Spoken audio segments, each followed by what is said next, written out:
Well, thank you very much. It's an honor to be here. We're seeing the beginning of a very powerful, important plant, and anybody that follows my campaign, I would always talk about Apple, that I want to see Apple building plants in the United States.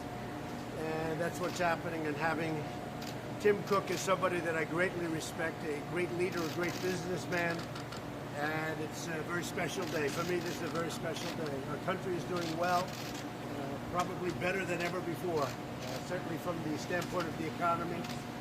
And we're in a state that I love, Texas, and Tim has a couple of things to say, not only about this incredible product that is made right here, very, very unique product, but also about their expansion from this point forward. We've already done it up to here, but from this point forward, and the nice part here is you don't have to worry about tariffs. Because when you build in the United States, you don't have to worry about tariffs. It sort of helps people make a decision to come in. But he's a very special person as far as this country is concerned because of the great job potential and the great job that he's done. Apple is the first $1 trillion company, and that was about a year ago. Now it's about $1.3 trillion, I think you said. But Apple is doing fantastically well. So we're honored that you're doing what you're doing. We're honored to be here with you at this special occasion. And we'll be back. We'll be back. Thank you. Thank you very much. I'd like to thank everybody for coming and joining us. And I'd particularly like to thank President Trump, Secretary Mnuchin, and Ivanka, and the other members of the administration. I'm grateful for their support in pulling today off and getting us to this far. It would not be possible without them. What you're seeing here, the product, the Mac Pro, is 15,000 times more powerful than the original Mac, and it can perform 56 trillion tasks per second. That's 56 trillion tasks per second. It's absolutely glorious. We could not be more proud of the product. It's an example of American design, American manufacturing, and American ingenuity. We want to thank everybody for coming, and I turn it back to, one other thing. This morning we also announced a $1 billion investment, groundbreaking. Rebecca was there with me for this, for a 3 million square foot site in Austin, about 10 minutes or so away from here. So we view Austin as a very key place for the future of our company. It's the second largest site in the world for us, next to our home base in Cupertino. So I'm hoping for obviously more investments to come. Thank you very much. So Tim was saying just a little while ago that he's starting this massive new development also in Texas, Austin. But he's also said something to me about the American economy, because he said, all over the world. I would say there's probably nobody that's more over the world than Apple. And what would you say about our economy compared to everybody else? I think we have the strongest economy. Strongest in the world. Congressman, please come over. Two of our great congressmen.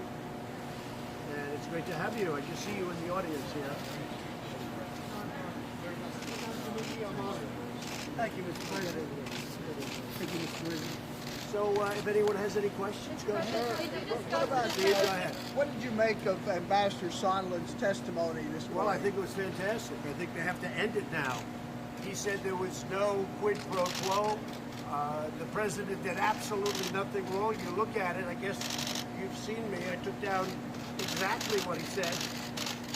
He called and he said, he asked me what should he do? I said, I want nothing.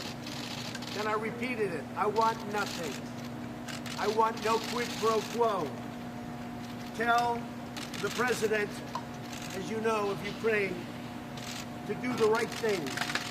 And then he finished off, he said, this is the final word from the President of the United States. So what did the President want? I want nothing. I want nothing. And let me tell you, it's a hoax, it's a disgrace, it's an embarrassment to our country. Nancy Pelosi has done a terrible job as Speaker. There's never been a Speaker that's done so little. And she's totally incompetent. And Shifty, he stands up and he tells lies all day long. And even with that, So we have no due process. We can't have anything.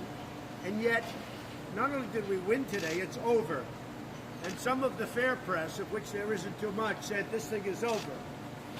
So the President of the United States told this guy who's the question I ask, and it's the same question that a number of the congressmen have asked, why didn't he put this statement into his opening remarks? It's the most important statement there are. For this country, for our country to be playing this, we're opening up massive Apple plants. We have the greatest economy in the world. We have the greatest economy that we've ever had in the history of our country. We have the best unemployment numbers that we've ever had. But we have a fake press. We have a phony press. We don't have freedom of the press in this country. We have a phony press. They're dishonest, most of them. We have some fine people, from fine journalists and reporters and companies, but most of them are fake and phony. CNN, NBC, ABC, CBS, the Washington Post, New York Times. These are fake papers. They're fake press. And they should be ashamed of themselves, and they hurt our country. And to be honest with you, I think it's a great tribute to all of those people in swing states and all of those people in this country.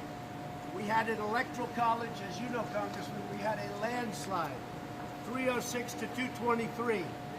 We had a landslide. And they're trying to take it away because they can't do it fairly. But these are bad people. Nancy Pelosi's incompetent. She's gotten nothing done in Congress. And now with their big star witness, this was going to be their star witness. Now, just so you know, I don't know him very well. He's a guy that got put there. He wasn't even on my side. He came over to me. I didn't even know that. He came over to me after I defeated other people. I defeated them all. But you know what? What really we have to learn from this whole thing is the press. They ought to straighten out their act. Because we have the greatest country in the world, but we have room to get even greater. But with a fake press, with the media the way it is, they should be ashamed of themselves. Mr. President, have you considered taking any action against the whistleblower? The whistleblower's not a whistleblower, it's a fake. Would you And fire everybody the knows, everybody knows who the whistleblower is. And the whistleblower is a political operative. These gentlemen know it. He's a political operative. And frankly, the IG should have never brought this, because if he would have compared what the whistleblower said, if he would have compared it to what I said in the conversation, two conversations really, but to what I said in the conversation with the president, who I think is a terrific person of Ukraine, he would have said, well, wait a minute, the whistleblower said this. And that wasn't the conversation, because we have the transcribed conversation. And also, Shifty Schiff, who's a dishonest, he's a corrupt politician. When he imitated or tried to copy my conversation, he didn't copy it. He made up a conversation, went before Congress, and made up a phony conversation, just like he does every time he talks. It's a phony. He's a very dishonest, very corrupt politician. So instead of, and look, the big upset, as you folks know, was when I released the transcript. Because I don't like doing that, because you have to keep this very, very classified and confidential when you're speaking to heads of state. But I released it because Schiff and the whistleblower made up a phony deal. And I'll tell you what, you ought to be ashamed of yourself. The press should be ashamed. And they ought to end the witch hunt right now. Would you take some action against the whistleblower? When you say Zelensky should do the right thing, I didn't say that. He's already done the right thing. Because the president, if you look, of Ukraine and his spokesman, the foreign minister, they put out, there was no pressure whatsoever, none whatsoever.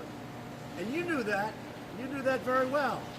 But you're fake news, and you should be ashamed of yourselves, and you should change, because it's a very bad thing for our country. Mr. President, you can sign the Hong Kong bill. To investigate the Bidens, Mr. President. The Bidens is a whole different story. When you talk about corruption, when you have a guy that made no money, his father becomes vice president, and all of a sudden he's getting millions and millions of dollars from Ukraine, from China, from all of these countries. You just see two of them. This guy made nothing. He got thrown out of the Navy. He couldn't get a job. And then his father becomes vice president. And the press doesn't want to report it because the press is dishonest. So I think it's a disgrace. I think the whole thing with Biden is a disgrace. Are you Steve, Should Apple be exempt from China tariffs? Well, we're looking at that, and you know the problem we have is you have Samsung. It's a great company, but it's a competitor of Apple, and it's not fair if because we have a trade deal with Korea. We made a great trade deal with South Korea, but we have to treat Apple on a somewhat similar basis as we treat Samsung. Now, with all of that being said, we're doing very nicely with China, but I like it the way it is now because we're taking in billions and billions of dollars and we're giving some of that money to farmers and others. But we are looking at Apple. What I wanted Apple to do from day one, from before I got elected, I said someday we're going to see Apple building plants in our country, not in China. And that's what's happening. It's all happening. It's all the American dream. Our country has never done better. It's doing better than it's ever done. Unemployment, the lowest levels. The numbers just came out today. African American, Hispanic American, Asian American, the lowest they've ever had in the history of our country. So we're very happy. Mr. President, Thank you very much. Mr. President. Say it. Will there be a trade deal in place before the end of the year? So I can tell you this. China would much rather make a trade deal than I would. Then why haven't they? Because I haven't wanted to do it yet. And why haven't you wanted to Because yet? I don't think they're stepping up to the level that I want. I spoke earlier today with Mr. Cook, and he said another round of tariffs would be bad for business. It would be bad for the United I States. know, but Will you know, the tariffs take here's us what I back to say. December 15th? Here's what I say. What do you know? I put in tariffs. Everyone said, "Oh, gee, you're taking in billions, hundreds of billions of dollars. We will be taking in." And everybody said, "Oh, that's going to be bad for the economy." Well, as you just heard from Tim Cook, we have the strongest economy by far in the world, and we're taking in billions and billions of dollars. So we'll see what happens. We are dealing with China. I have a great relationship with President Xi. They're a great country, but we're a greater country than China.